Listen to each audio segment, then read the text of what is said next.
जय हिंद दोस्तों, कैसे हो आप सभी लोग। उम्मीद है मस्त और बिंदास होंगे और अपनी पढ़ाई को जबरदस्त तरीके से कर रहे होंगे। अपना जो लास्ट का सेशन हुआ था, लास्ट के सेशन में मैंने आपको राइट एंगल ट्रायंगल से रिलेटेड कॉन्सेप्ट बताए थे और उन पर क्वेश्चनों की प्रैक्टिस करवाई थी।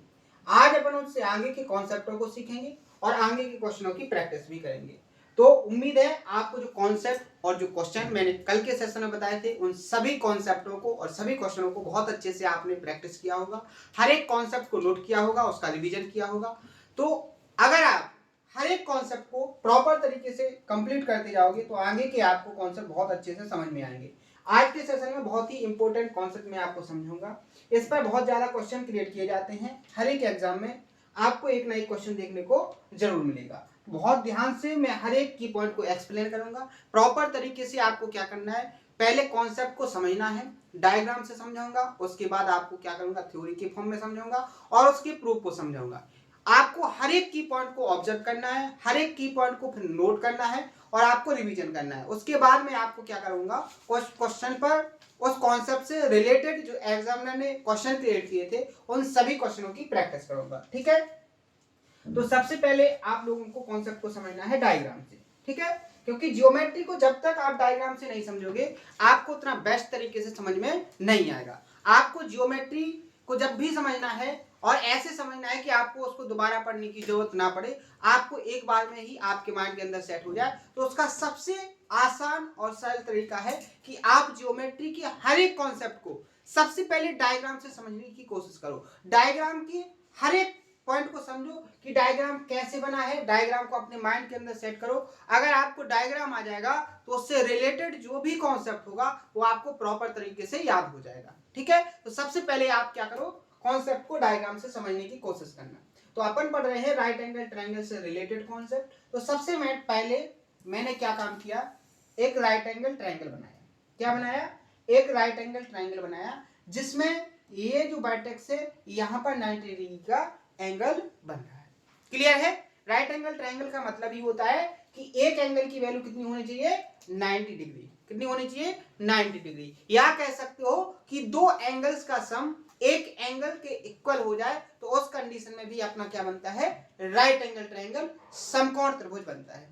क्लियर है, ये डेफिनेशन बहुत पहले हो चुकी है। लास्ट की जो सेशन है राइट एंगल ट्रायंगल से रिलेटेड जितने भी बेसिक कॉन्सेप्ट हैं सारे बेसिक कॉन्सेप्ट हो चुके हैं। ठीक है, जिसको समझना है, जिसको हर एक तरीके से राइट एंगल ट्रायंगल का बेसिक समझना है, वो लास्ट के सेशनों को देखे। यहां पर उन बेसिक कॉन्सेप्टों से रिलेटेड जो मिसलेनियस कॉन्सेप्ट बनते हैं, जो मेंस लेवल के कॉन्सेप्ट क्रिएट करते हैं, उन सभी कॉन्सेप्टों को समझाया जा रहा है और उन पर जो क्वेश्चन क्रिएट किए गए हैं उन क्वेश्चनों को प्रैक्टिस किया जा रहा है। तो सबसे पहले आपको अगर एडवांस लेवल के कॉन्सेप्ट समझना है तो उसके लिए आपको बेसिक आना जरूरी है। तो आप बेसिक को सबसे पहले कंप्लीट करो, उसके बाद यहां से कंटिन्यू करो। क्लियर है, यहां पर मैंने बोला है कि ये जो वर्टेक्स है कितने डिग्री का है, 90 डिग्री का। ये आपका हो गया ए वर्टेक्स, ये हो गया आपका बी वर्टेक्स और ये हो गया आपका सी वर्टेक्स। क्या हो गया, सी वर्टेक्स। क्लियर है, यहां पर राइट एंगल ट्रायंगल जो बना है, राइट एंगल बना है वो बी वर्टेक्स पर बना है। अब यहां पर जो क्रिएटिविटी की गई है डायग्राम के अंदर वो क्या की गई है कि जो राइट एंगल ट्रायंगल में 90 डिग्री का वर्टेक्स था, राइट एंगल ट्रायंगल में जो 90 डिग्री का वर्टेक्स था, इस वर्टेक्स से अपोजिट साइड क्या है, अपोजिट साइड पर आपको क्या खींचना है, परपेंडिकुलर खींचना है। क्या खींचना है, परपेंडिकुलर। परपेंडिकुलर का मतलब क्या होता है कि वो एंगल कितने डिग्री का बने, 90 डिग्री का। ये हो गया आपका परपेंडिकुलर। मान लीजिए पॉइंट आपका क्या है, डी। ये हो गया आपका बी डी।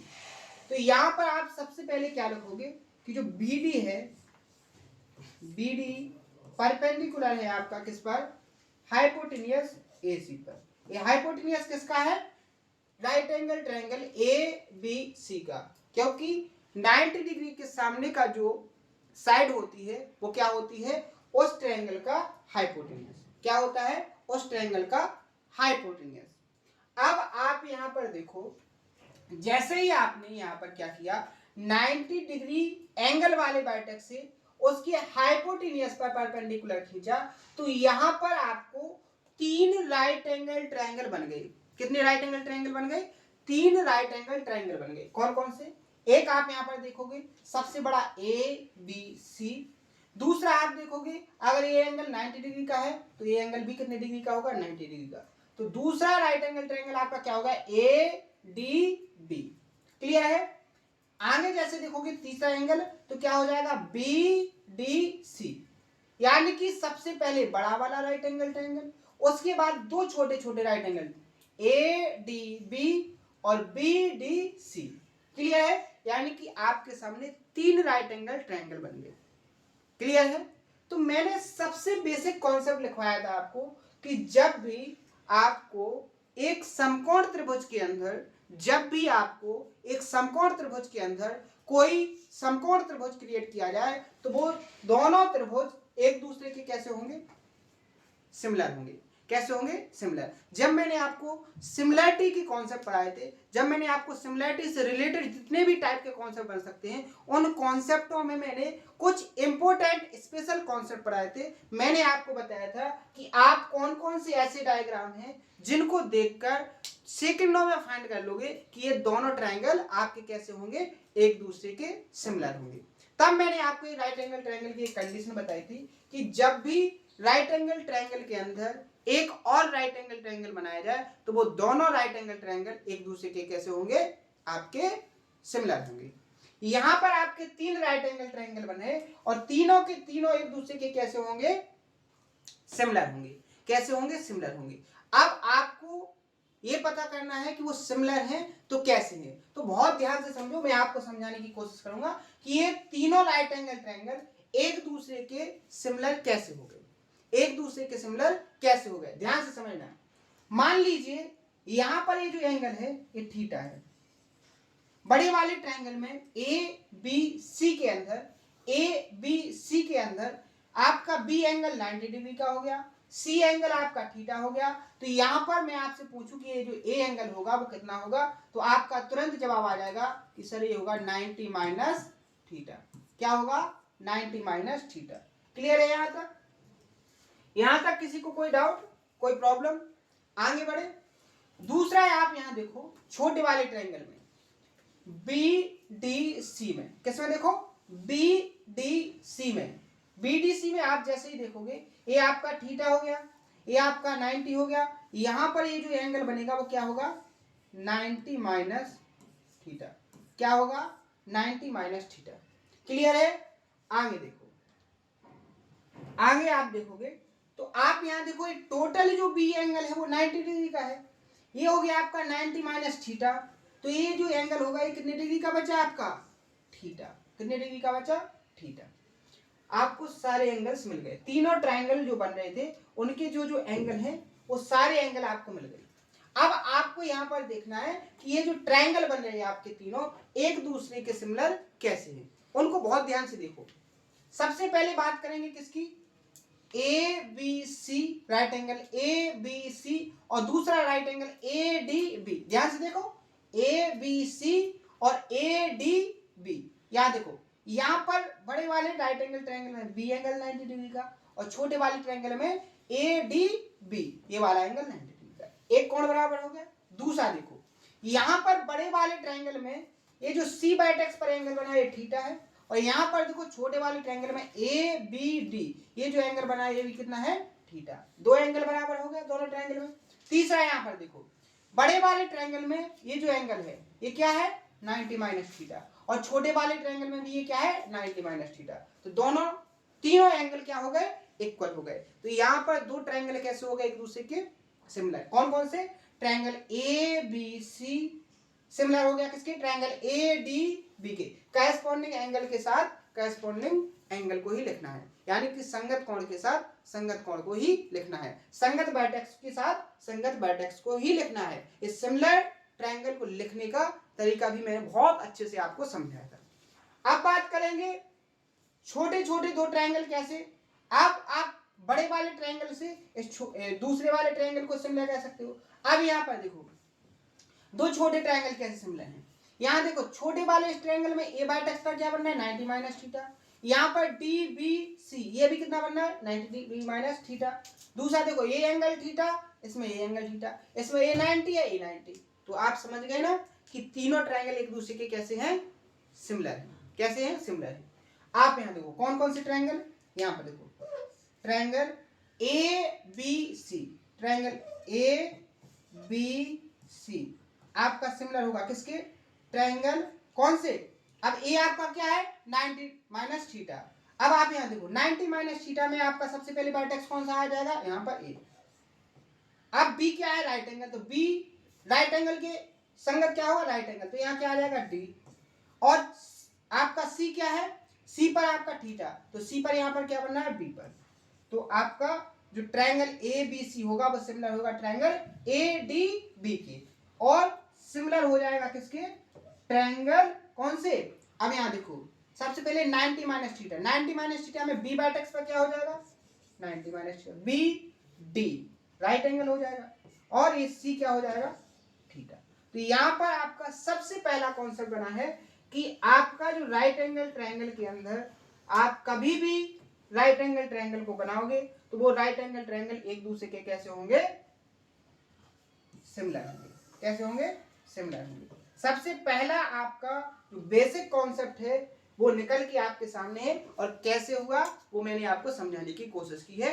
उम्मीद है बहुत अच्छे से आपको समझ में आ गया होगा। अब जब ये तीनों ट्रायंगल एक दूसरे के कैसे हो गए हैं?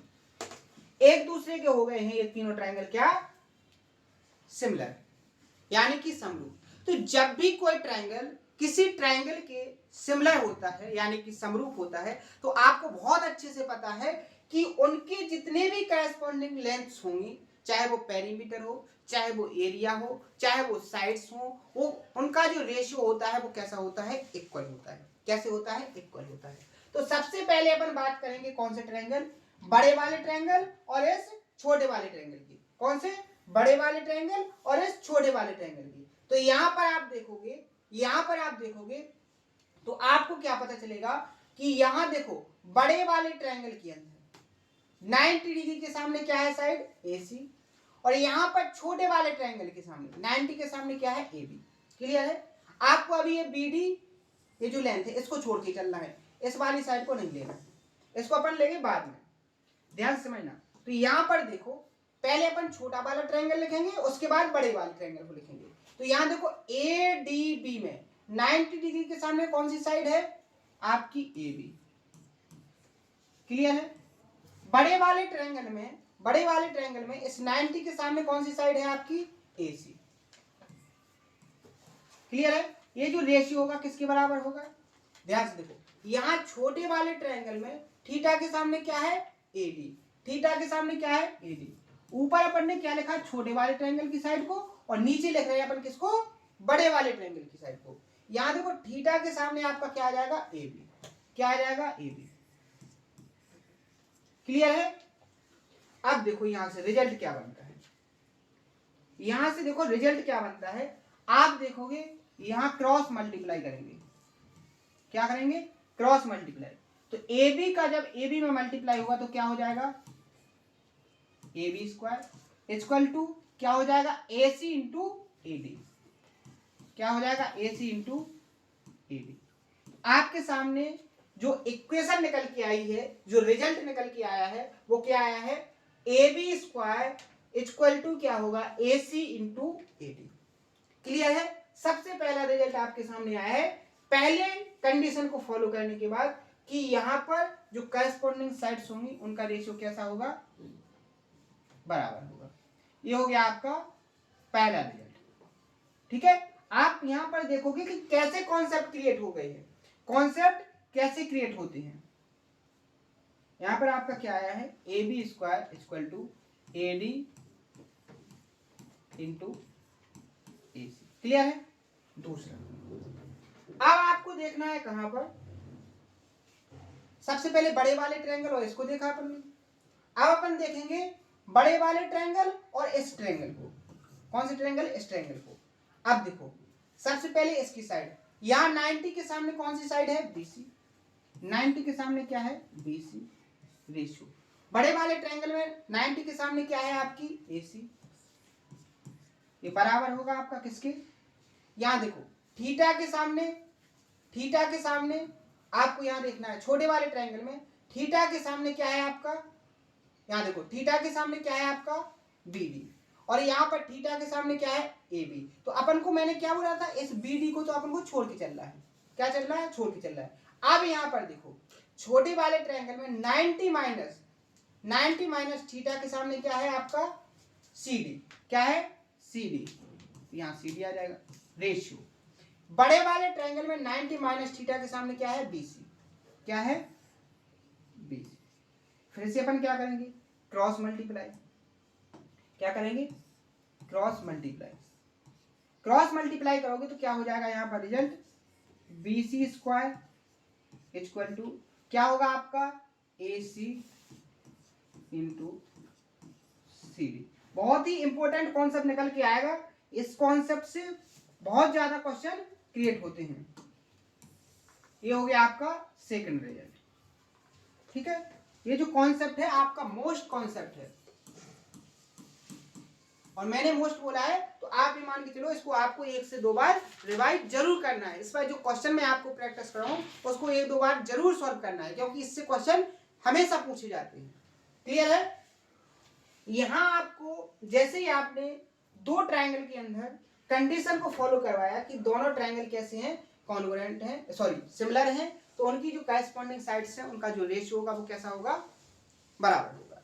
तो यहाँ पर आपको दो इक्वेशन मिली, क्या मिली कि ए बी स्क्वायर यानी राइट एंगल ट्रायंगल की बड़ी साइड का जो स्क्वायर है वो किसके बराबर है, आपका A D into D C के बराबर, A D into A B square, A D into A C, A D into पहले इतनी लेंथ फिर ए सी, ये पूरी कंप्लीट लेंथ। दूसरे में आपको क्या बताया गया है, दूसरे में आपको बताया गया है कि जो बी सी स्क्वायर है, जो बी सी स्क्वायर है इसकी लेंथ क्या है, ए सी, पूरी ए सी इंटू क्या है आपका सी डी, पहले इतनी और फिर कंप्लीट। तो समझ में आ गया, यहां पर आपको दो रिजल्ट मिल गए। क्लियर है, समझ में आया।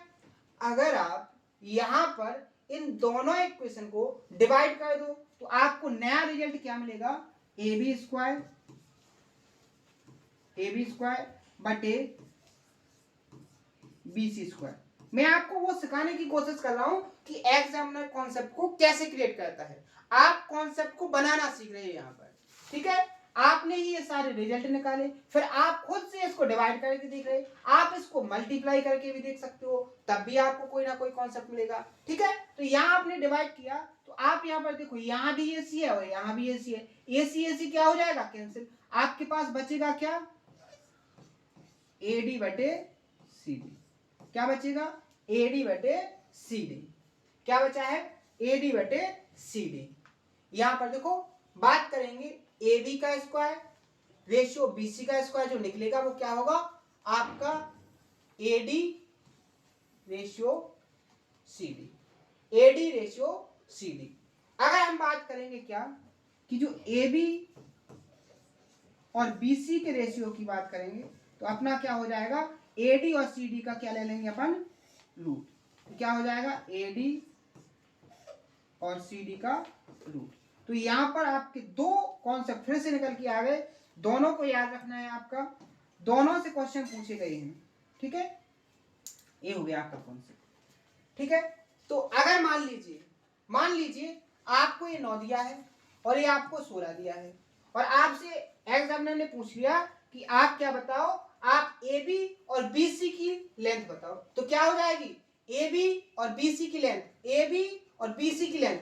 अगर आपको ए डी और डी सी का रेशियो दिया है, ए डी और डी सी की लेंथ दी गई है, ए डी और डी सी की लेंथ दी गई है, आपसे एग्जामिनर ए बी और बी सी की लेंथ पूछे तो क्या हो जाएगा, आपको क्या करना है, ए डी और डी सी की जो लेंथ दी गई है इसका रूट लेना है, क्या लेना है, रूट। 9 और 16 का रूट लोगे तो 9 का रूट क्या आ जाएगा यहाँ पर 3, और 16 का रूट क्या आ जाएगा यहाँ पर 4।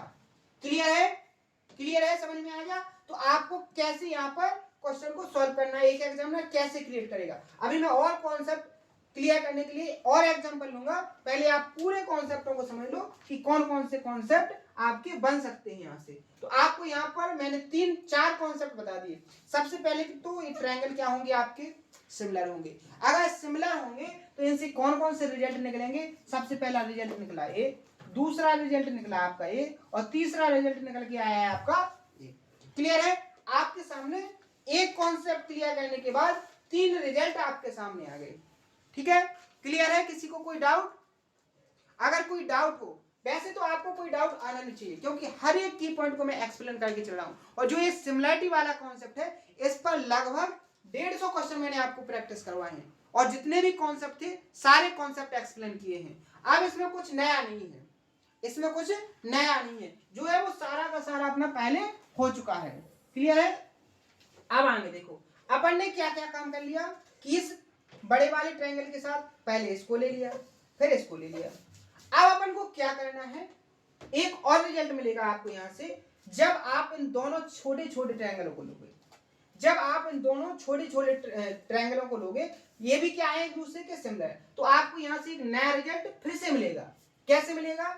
आप यहां पर देखो, आप यहां देखो, छोटे वाले ट्रायंगल ए डी बी में और बड़े वाले ट्रायंगल कौन से, बी डी सी में, ये दोनों कैसे हैं आपके सिमिलर, और अगर सिमिलर हैं तो इनमें भी कॉरेस्पॉन्डिंग साइड्स का रेशियो कैसा होगा, बराबर होगा। कैसे होगा?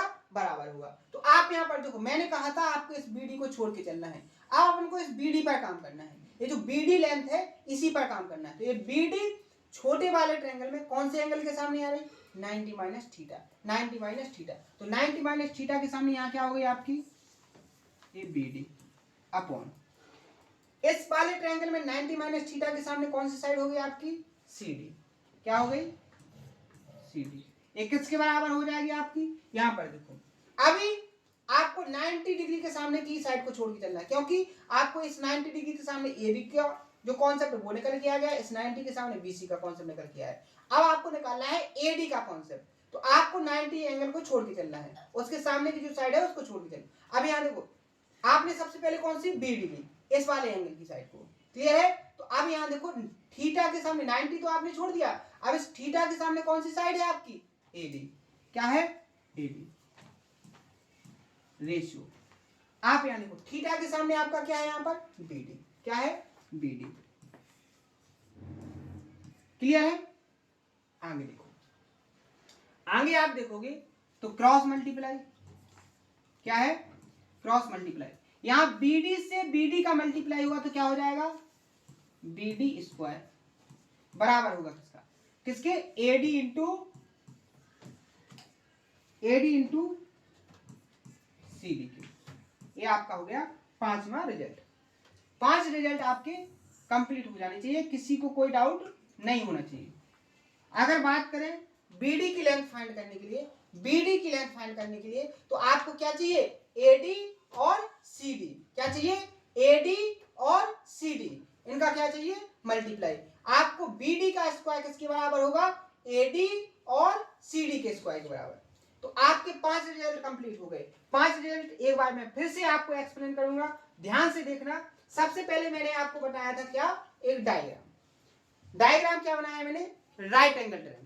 फिर मैंने क्या काम किया, राइट एंगल ट्रायंगल के 90 डिग्री वाले वर्टेक्स से उसकी जो अपोजिट साइड होती है, जिसको आप हाइपोटेन्यूस बोलते हो, उस हाइपोटेन्यूस पर मैंने क्या खींचा, एक परपेंडिकुलर।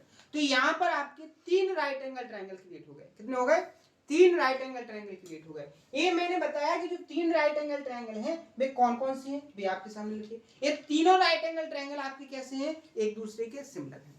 जैसे ही ट्रायंगल सिमिलर हुआ तो अपन ने क्या कंडीशन फॉलो की, कॉरेस्पॉन्डिंग लेंथ वाली कंडीशन, कि इनका जो कॉरेस्पॉन्डिंग साइड्स का जो संगत भुजाओं का जो रेशियो होगा वो कैसा होगा, बराबर। तो यहां से आपके सामने 4 रिजल्ट निकल के आए हैं, और ये चारों रिजल्ट कैसे हैं, बहुत ही इंपॉर्टेंट है। इस पर क्वेश्चन कैसे क्रिएट होते हैं उन सभी क्वेश्चनों की प्रैक्टिस कराऊंगा, और आप देखोगे कि अगर आपको कॉन्सेप्ट आ रहा है तभी आप क्वेश्चन को विद इन टाइम के अंदर सॉल्व करके देखोगे, नहीं तो आप बेसिक से अगर करोगे क्वेश्चन तो उसमें कम से कम 8 से 10 मिनट टाइम वेस्ट करोगे, और आप एक सिलेक्शन की दौड़ से बिल्कुल टोटल बाहर हो जाओगे।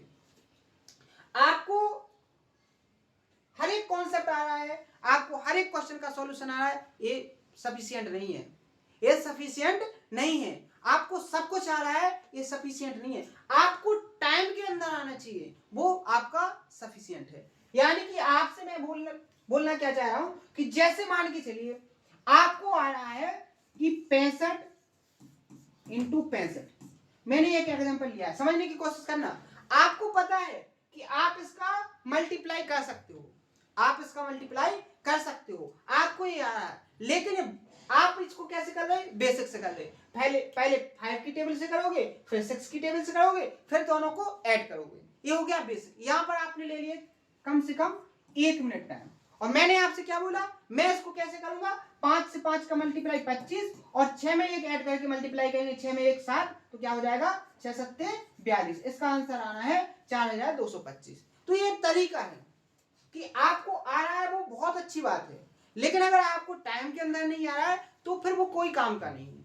आपको आना भी चाहिए और टाइम के अंदर आना चाहिए। तो वो तरीके होते हैं, वो कॉन्सेप्ट होते हैं। आप जैसे मान के चलो ये आप भी कर सकते हो, लेकिन आप कब करोगे, जो कॉन्सेप्ट मुझे पता है वो कॉन्सेप्ट आपको पता चल जाए, फिर वो कॉन्सेप्ट आपको याद हो जाए, तो आप भी इतने ही फास्ट कर लोगे। आप हमसे भी फास्ट कर सकते हो, कर सकते, लेकिन कब कर सकते, जब आपको कॉन्सेप्ट पता होंगे। तो सारे के सारे कॉन्सेप्ट मैं आपको बता रहा हूं। जैसे मान लीजिए ये जो मैंने रिजल्ट आपको बताए हैं, जो मैंने हाईलाइट करके इन बॉक्स के अंदर लिखा है, आप इनको बेसिक से करोगे तब भी ये रिजल्ट मिलेगा। आप हर एक क्वेश्चन को बेसिक से करोगे, आंसर मिलेगा। लेकिन डायरेक्ट कॉन्सेप्ट आपको क्यों सिखाए जाते हैं, डायरेक्ट कॉन्सेप्ट सिखाने के पीछे का लॉजिक एक ही है कि आप हर एक कॉन्सेप्ट से हर एक क्वेश्चन का जो आंसर है वो विद इन टाइम के अंदर फाइंड कर लो। जैसे आप इस कॉन्सेप्ट को अगर बेसिक से सॉल्व करोगे तो आपको आना यहीं पर है। अब अगर आपको क्वेश्चन दे दिया तो आपको एक कॉन्सेप्ट पता है, आपको इतना रास्ता तय नहीं करना है, आपको ये सारा रास्ता तय नहीं करना है, आपको डायरेक्ट इसमें वैल्यू पुट करना है, आपको डायरेक्ट वैल्यू इसमें पुट करना है और आपको आंसर निकालना है। तो ये आपके लिए आसान हो गया, इसमें आपका टाइम बच जाएगा। लेकिन आप यहां से इसको सिमुलेट करोगे, फिर यहां से 2 रिजल्ट निकालोगे, उनको डिवाइड करोगे, डिवाइड करने के बाद इस रिजल्ट को फाइंड करोगे, इसमें आपका 5 से 6 मिनट लग जाएगा और यहाँ पर आपका टाइम चला जाएगा, फिर आप सिलेक्शन की दौड़ से बाहर हो जाओगे। तो इसलिए कॉन्सेप्ट सिखाए जाते हैं। कंपटीशन को अगर क्लियर करना है तो आपको ज्यादा से ज्यादा कॉन्सेप्ट आना चाहिए और हर एक कॉन्सेप्ट पर हर एक तरह के लैंग्वेज के क्वेश्चन की प्रैक्टिस होनी चाहिए। ठीक है, तो अगर आप उस कॉन्सेप्ट से रिलेटेड क्वेश्चन की प्रैक्टिस करके जाओगे तो बहुत आसान तरीके से आप एग्जाम की प्रेशर को भी और एग्जाम में जो आपको क्वेश्चन दिए गए हैं पूरी तरीके से सॉल्व कर लोगे। क्लियर है? उम्मीद है मैं जो आपको समझाने की कोशिश कर रहा हूं वो हर तरीके से आपको समझ में आ रहा होगा। हर एक कॉन्सेप्ट को आप प्रॉपर तरीके से नोट करो, हर एक कॉन्सेप्ट को प्रॉपर तरीके से रिवाइज करो, हर एक कॉन्सेप्ट से क्वेश्चनों की प्रैक्टिस करो। इतना अगर आपने कर लिया तो आप कितने भी वीक हो आप बहुत आगे निकल जाओगे और आपको जो सिलेक्शन है बहुत कम टाइम के अंदर भी मिल सकता है। लेकिन अगर आपने लापरवाही की, कॉन्सेप्ट को लिखा कभी कभी नहीं लिखा, कभी कॉन्सेप्ट का रिवीजन किया कभी नहीं किया, जैसे अभी मैं आपको कह सकता हूं कि 30% स्टूडेंट ऐसे होंगे जिन्होंने जो फर्स्ट क्लास में मैंने कॉन्सेप्ट बताए थे लाइन और एंगल से रिलेटेड वो कॉन्सेप्ट भूल गए होंगे, क्योंकि उन्होंने जब से मैंने पढ़ाया उसके बाद से उन्होंने रिवीजन ही नहीं किया। क्या है? रिवीजन नहीं किया। तो 30% स्टूडेंट हैं ऐसे जिन्होंने लाइन और एंगल के कॉन्सेप्ट भूल गए होंगे, क्योंकि ना तो रिवीजन है उनका ना ही कोई प्रैक्टिस है। आप वो खुद को डिमोटिवेट करते रहे कि मैं जो पढ़ रहा हूं वो आ नहीं रहा है, तो उसमें उनका कोई मतलब निकलने वाला नहीं है, क्योंकि आना तभी है जब आप मेहनत करोगे, आएगा तभी आपको जब आप मेहनत से पढ़ोगे, याद तभी रहेगा जब आप हर एक कॉन्सेप्ट का रिवीजन करोगे। अब मैंने आपसे बोला है कि मैं आपको एक एग्जांपल लेके इन सभी कॉन्सेप्टों की क्लियरिटी देने वाला हूं। तो यहां पर देखो मैंने एक राइट एंगल ट्रायंगल बनाया, जो कॉन्सेप्ट मैं आपको समझा रहा था उसी कॉन्सेप्ट से आप देखो एक डाटा के साथ में एग्जांपल लेके आपको समझाने की कोशिश कर रहा हूं कि आपको कैसे क्वेश्चन सॉल्व करना है। यहां पर देखो ये जो एंगल है ये 90 डिग्री का है, इस 90 डिग्री एंगल से मैंने अपोजिट साइड पर परपेंडिकुलर खींच दिया। क्लियर है? ये यहां पर 90 डिग्री का एंगल बना है। क्लियर है? ये हो गया आपका ए, बी और सी, ये हो गया आपका डी। ठीक है, आपको एडी यहां पर 12 दिया है मान लीजिए, और आपका सीडी यहां पर क्या दिया है 21। क्लियर है? या आप और आसान डाटा मान सकते हो, छोटे डाटा से देख लो, ये आपको 9 दिया है और ये आपको 16 दिया है। अब देखो अगर आपसे एग्जामिनर सबसे पहले पूछे ए बी और बीसी की वैल्यू, ए बी और बीसी का रेशियो, तो आपको क्या करना है, कॉन्सेप्ट मैंने अभी बताया है कि यहां पर आपको एडी और डीसी का रेशियो लेना है, एडी और डीसी। यहां पर देखो ये कॉन्सेप्ट क्या करना है, एबी और बीसी का, अगर आपको एबी और बीसी का रेशियो फाइंड करना है तो यहां पर ए से डी की लेंथ और डी से सी की लेंथ का दोनों का क्या लेना है, रेशियो। तो आपको किसका रेशियो मिल जाएगा, ए बी और बी सी का, और इसका रेशियो लेके उसका क्या करना है, रूट। तो यहां पर देखो आपका एडी क्या है, इसका जो रेशियो होगा वो क्या होगा, एडी है क्या 9 और सीडी आपका क्या है 16। तो यहां पर आपको जो वैल्यू मिलेगी वो ए बी से बी सी की जो वैल्यू मिलेगी रेशियो की, वो क्या निकल के आ जाएगी आपकी 3:4। ये आपका पहला जो कॉन्सेप्ट है वो क्लियर हो जाना चाहिए। बात करें अगर हम आपसे किसकी, अगर मुझे ए बी की लेंथ फाइंड करना है, किसकी लेंथ फाइंड करना है, ए बी की। तो जो ए बी की लेंथ होगी, मैंने आपको बताया था कि जो ए बी स्क्वायर होता है वो किसके बराबर होता है, ए बी स्क्वायर किसके बराबर होगा, A D into A C, A D into complete A C, A D into complete A C, इसके बराबर। तो आप यहां देखो ए डी इंटू कंप्लीट ये जो ए सी है, पहले यहां तक जाना है आपको, फिर उसका मल्टीप्लाई टोटल इस लेंथ से करना है। अगर बात करेंगे यहां से अपन किसकी, ए बी की वैल्यू की, तो ए बी की वैल्यू यहां पर क्या हो जाएगी आपकी, रूट लोगे दोनों साइड, यहां ए सी हो जाएगी, तो ये क्या हो जाएगा ए डी इंटू ए सी। और आपको पता है कि यहां पर आपको क्या दिया गया है, ए डी की लेंथ 9 दी गई है, ए बी इक्वल टू क्या हो जाएगा 9 इंटू टोटल ए सी क्या हो जाएगी, ये 16 है, ये 9 है, 16 और 9 25, क्या हो जाएगी 25। तो ए बी की लेंथ आपकी क्या निकल के आ जाएगी, यहाँ पर 9 का स्क्वायर रूट लेंगे तो क्या हो जाएगा आपका 3, और 25 का लेंगे तो 5, और 5 का मल्टीप्लाई जब 3 में करेंगे तो क्या आ जाएगा आपका 15। यानी ए बी की लेंथ कितनी आ गई आपकी 15। ए बी की ये जो लेंथ है वो कितनी आ गई 15। ए बी की लेंथ कितनी आ गई आपकी 15। क्लियर है, क्लियर है। यहाँ पर आगे देखो, अगर बात करें हम किसकी, अगर हम बात करें आपसे बीसी को फाइंड करने की, बीसी को फाइंड करने, तो बीसी स्क्वायर क्या होता है आपका, बीसी स्क्वायर होगा आपका C D into complete A सी। अब देखो कौन सी,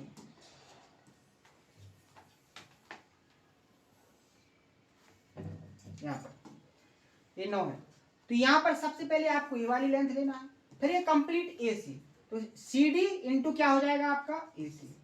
और बात करेंगे बीसी की वैल्यू की, तो बीसी की वैल्यू क्या हो जाएगा रूट ले लेंगे, तो सी डी इंटू क्या हो जाएगा ए सी।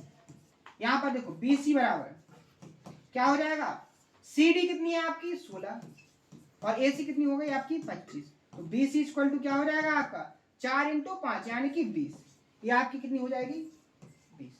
क्लियर है, बीसी फाइंड हो गई, क्लियर है। यहाँ पर आप देखो आगे देखो, आपके कितने कॉन्सेप्ट हो गए, पहला कॉन्सेप्ट ए बी की लेंथ, किसकी लेंथ बीसी की लेंथ। अगर आपको फाइंड करना है बीडी की लेंथ, क्या करना है फाइंड, आपको बीडी की लेंथ, यहां पर देखो अगर आपको बीडी की लेंथ फाइंड करना है तो बीडी स्क्वायर किसके बराबर होता है आपका, बीडी स्क्वायर होता है आपका किसके बराबर, जो बीडी स्क्वायर होगा वो किसके बराबर होता है, A D into C D. क्या होता है A D into C D. अगर बात करेंगे बी डी की, तो बी डी बराबर क्या हो जाएगा root A D into C D. तो आप यहां पर देखोगे बी डी बराबर क्या हो जाएगा, यहां पर ए डी की वैल्यू कितनी है 9 और आपकी किसकी, यहां पर सी डी की वैल्यू कितनी है 16। तो यहां पर बी डी क्या हो जाएगा आपका, बी डी हो जाएगा आपका क्या 9 का रूट लेंगे तो 3 और 16 का लेंगे तो कितना आएगा 4, और बात करेंगे 3 और 4 का मल्टीप्लाई की तो कितना हो जाएगा यहाँ पर 12। तो ये आपकी बी डी जो लेंथ है ये आपकी कितनी निकल के आ गई 12। क्लियर है। तो मैंने जो जो कॉन्सेप्ट आपको बताए, हर एक कॉन्सेप्ट को एक डाटा लेके मैंने हर एक कॉन्सेप्ट को एक्सप्लेन फिर से कर दिया है। तो आपको क्या करना है, इन कॉन्सेप्टों को प्रॉपर तरीके से नोट करना है। जैसे ही नोट हो जाए तो इसको एक बार खुद से कॉन्सेप्ट को क्रिएट करना सीखना है कि वो कॉन्सेप्ट कैसे बना था। जैसे मैंने आपको बताया है वैसे आपको क्या करना है, इस कॉन्सेप्ट को खुद से बनाने की कोशिश करना। फिर कोई, जैसे मैंने यहाँ पर एक डाटा लेके किया है ना 9 और 16, आप यहाँ पर 12 और 21 को लेके करना। आपको कुछ ना कुछ यहाँ पर वैल्यू फाइंड जरूर होगी, आपको इन सभी वैल्यू को निकालना सीखना है। कल के सेशन में अपन क्या करेंगे, इन सभी क्वेश्चन, इन कॉन्सेप्टों पर जो क्वेश्चन है ये सारे क्वेश्चन अपन क्या करेंगे, प्रैक्टिस करेंगे। ठीक है, तो आज के सेशन को अपन यहीं फिनिश करेंगे। अगर किसी को कोई डाउट आएगा तो वो क्या काम करेगा, अपने डाउट को कमेंट बॉक्स में बताएगा। वैसे मैंने इतने आसान तरीके से बताया है कि आपको पूरी हर एक की पॉइंट समझ में आया होगा, हर एक कॉन्सेप्ट समझ में आया होगा, लेकिन फिर भी अगर किसी को कोई डाउट है वो कमेंट बॉक्स में बताएगा। डाउट तो उसी को आया होगा जिसने लास्ट का हर एक कॉन्सेप्ट नहीं समझा है। जैसे यहाँ पर सिमिलैरिटी का कॉन्सेप्ट लगाया है, जिसको सिमिलैरिटी का कॉन्सेप्ट आया होगा उसको बहुत अच्छे से समझ में आया होगा। अब मैंने जो कॉन्सेप्ट बताया है कि कॉरेस्पॉन्डिंग साइड्स क्या होती हैं, तो जिसको कॉरेस्पॉन्डिंग साइड्स का संगत भुजाओं का कॉन्सेप्ट पता होगा उसको समझ में आ गया होगा। ठीक है, अगर किसी को डाउट है तो कमेंट बॉक्स में बताएं। अगर उसको लग रहा है कि हमारा डाउट लास्ट के सेशन से सॉल्व हो सकता है, वो लास्ट के सेशन को देखिए। ठीक है, तो आज के सेशन में इतना ही, मिलते हैं नेक्स्ट सेशन में इसी जोश और उम्मीद के साथ। थैंक यू, धन्यवाद।